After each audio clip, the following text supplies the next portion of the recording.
अस्सलामुअलैकुम दोस्तों, आपका स्वागत है हमारे चैनल पे, जहां हम वक्त का सही इस्तेमाल करते हुए आपको हेल्थ रिलेटेड इन्फॉर्मेशन देते हैं।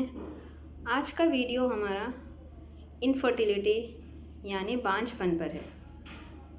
आज हम जानेंगे कि इनफर्टिलिटी क्या है, इसके असबाब क्या हैं, इसके टेस्ट क्या, ज़रूरी टेस्ट क्या है और इसका इलाज यानी ट्रीटमेंट प्लान मैनेजमेंट। आइए पहले जानते हैं कि इनफर्टिलिटी क्या है। अगर मैं आपको आसान लफ्ज़ों में बताऊं तो ये एक कंडीशन है जिसमें एक कपल 1 साल तक फ़िज़िकल रिलेशनशिप के बावजूद बच्चा कंसीव नहीं कर पा रहे हैं। ये इनफर्टिलिटी कहलाता है। ये मसला सिर्फ़ औरतों तक महदूद नहीं है, ये मर्दों में भी हो सकता है। हर 10 में से 1 कपल आज इस प्रॉब्लम से जूझ रहे हैं। ये समझना बहुत ज़रूरी है कि एक फ़िज़िकल प्रॉब्लम नहीं बल्कि इमोशनल और साइकोलॉजिकल भी इसका असर पड़ता है। इनफर्टिलिटी को समझना, इस पर खुलकर बात करना इसके इलाज की तरफ पहला कदम होगा। अब चलिए बात करते हैं इनफर्टिलिटी के असबाब की यानी कॉजेस। जैसे कि मैंने पहले बताया कि ये सिर्फ औरतों में नहीं बल्कि मर्द में भी इसके कॉजेस हो सकते हैं, या फिर दोनों पार्टनर्स में यानी मेल और फीमेल में दोनों में कुछ स्मॉल यानी माइल्ड इश्यूज़ की वजह से भी प्रॉब्लम बड़ी बन सकती है। तो आइए पहले जानते हैं हम मेल इनफर्टिलिटी कॉजेस। मर्द हजरात में इसके क्या वजूहात, क्या असबाब हो सकते हैं। पहला है स्पर्म काउंट, स्पर्म का कम होना। इसके अलावा स्पर्म की मोटिलिटी यानी इसकी मूव होने की तेज़ी में सलाहियत की कमी होना, या फिर शेप इसका चेंज होना, मॉर्फोलॉजिकल चेंजेस। कुछ अबनॉर्मल स्ट्रक्चर की वजह से इसका जब शेप चेंज हो जाता है तब भी ये इनफर्टिलिटी का सबब बन सकता है। ये मसाइल stress, poor diet, lack of physical exercise या फिर अल्कोहल कंजम्पशन या स्मोकिंग की वजह से हो सकते हैं। इसके अलावा हार्मोनल कॉजेज़ भी कुछ हैं जिसमें कि टेस्टोस्टेरोन लेवल्स का कम होना या वैरिकोसील से भी इनफर्टिलिटी हो सकती है। तो ये तो हो गई मेल इनफर्टिलिटी के कॉजेज़। अब आइए जानते हैं फीमेल्स में यानी औरतों में इसके क्या वजूहात हैं। तो जैसे कि आप लोग जानते होंगे, आजकल जो चीज़ बहुत कॉमन हो गई है ये है पॉलीसिस्टिक ओवरी सिंड्रोम। एक हार्मोनल डिसऑर्डर है जिसमें आपके ओव्यूलेशन के प्रोसेस में मुश्किलात पैदा होती हैं। इसके अलावा एंडोमेट्रियोसिस या फिर फैलोपियन ट्यूब में ब्लॉकेज का होना या यूट्राइन फाइब्रॉइड्स, बच्चेदानी में कोई ट्यूमर का होना, ये सब भी इनफर्टिलिटी के वजूहात में से है।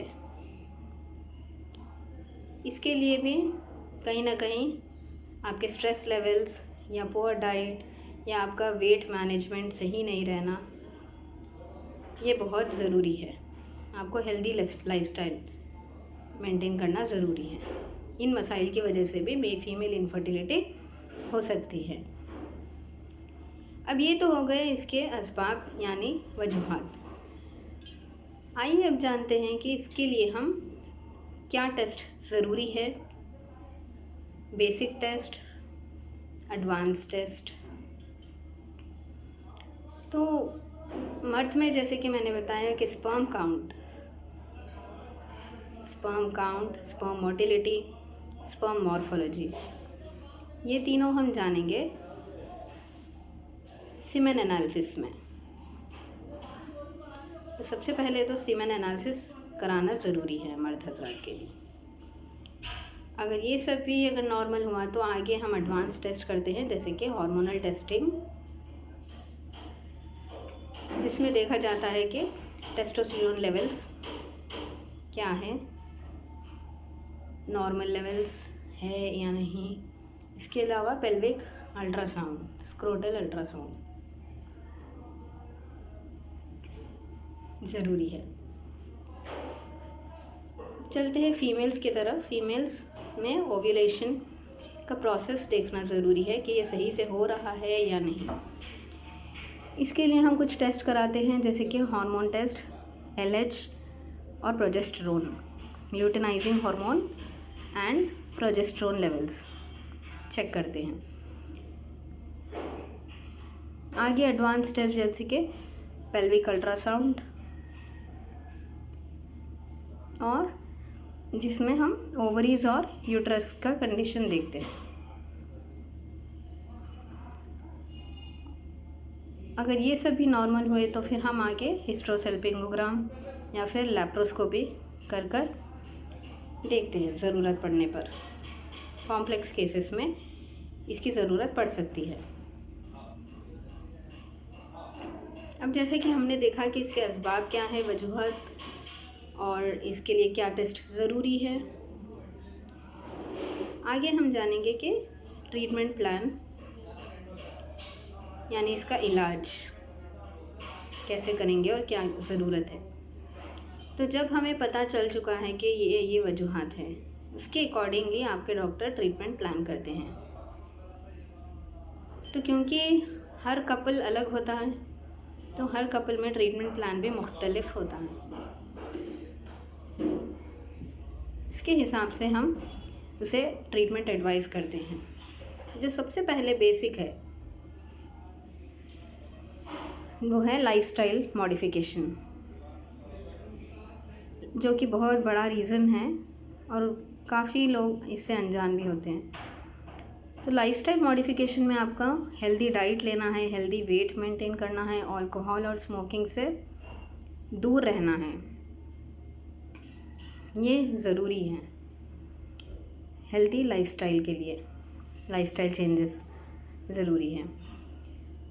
अगर ये सब भी नॉर्मल है, ये सब भी मेंटेन्ड है,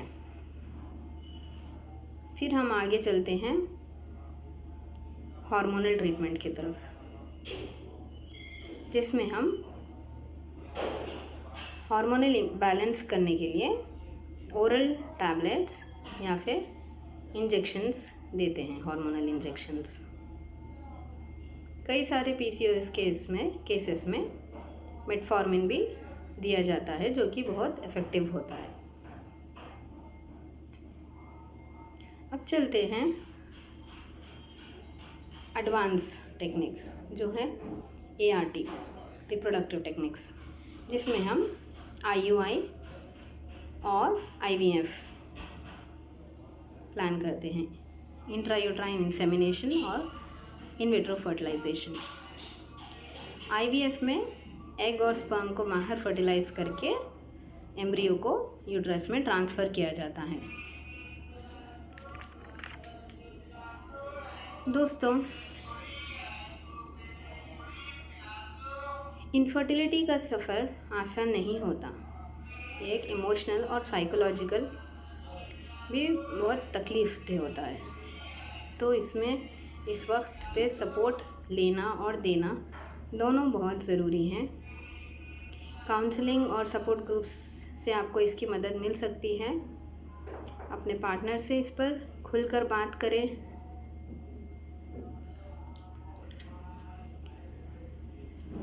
खुलकर बात करें, ये बहुत अहम है। तो दोस्तों, ये थी हमारी आज की बात इनफर्टिलिटी के बारे में। अगर आपको यह वीडियो पसंद आई हो तो इसे लाइक करें, शेयर करें, सब्सक्राइब करें और कमेंट में ज़रूर बताएं कि आप किस टॉपिक पर मुझे बात करते सुनना चाहते हैं।